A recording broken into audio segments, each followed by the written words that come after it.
અમરેલી જિલ્લામાં મેઘરાજાએ ધમાકેદાર બેટિંગ કરી ખાંભા, રાજુલા, લાઠી, વડિયા સહિતના પંથકમાં ધોધમાર વરસાદ વરસ્યો.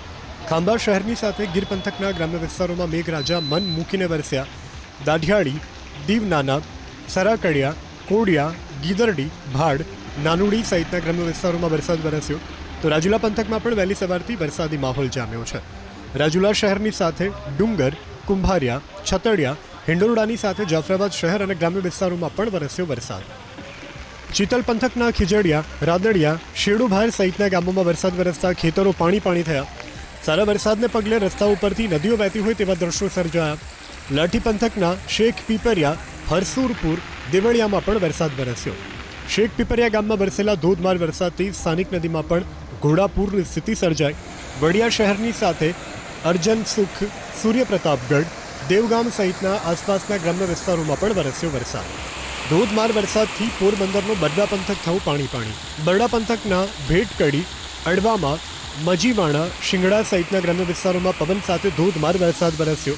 ધોધમાર વરસાદથી બરડા પંથકના કેટલાક વિસ્તારો બેટમાં ફેરવાયા છે. ખેતરો વરસાદી પાણીથી તરબોળ થયા. રોડ રસ્તા ઉપર વરસાદી પાણીનું સામ્રાજ્ય જોવા મળ્યું. સારો વરસાદ વરસતા ખેડૂતોમાં પણ ખુશી મળી જોવા. ભાવનગર જિલ્લામાં પણ જામ્યો વરસાદી માહોલ. જેસર તાલુકા અને ભાલ પંથકમાં ધોધમાર વરસાદ વરસ્યો. જેસર તાલુકાના શાંતિનગર, કોટામુઈ, બિલ્લા, તાતણિયા, ઉગલવાણ, સનાળા સહિતના ગ્રામ્ય વિસ્તારોમાં વરસાદ વરસ્યો. સારા વરસાદને પગલે શેરી અને ગલીઓમાંથી વરસાદી પાણી વહેતા થયા.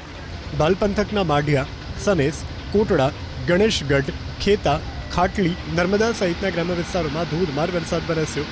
ભારે વરસાદને લીધે ભાવનગર બાવળિયારી હાઈવે ઉપર વરસાદી પાણી ભરાયા. બપોર બાદ રાજકોટ શહેરના વાતાવરણમાં પલટાની સાથે વરસ્યો વરસાદ. Yagnik road, Kalawad road, Raiya road, racecourse સહિતના વિસ્તારોમાં ભારે વરસાદી ઝાપટું પડ્યું. થોડા સમય માટે વરસેલા વરસાદથી રાજકોટના રાજમાર્ગો પર વરસાદી પાણી ભરાયા.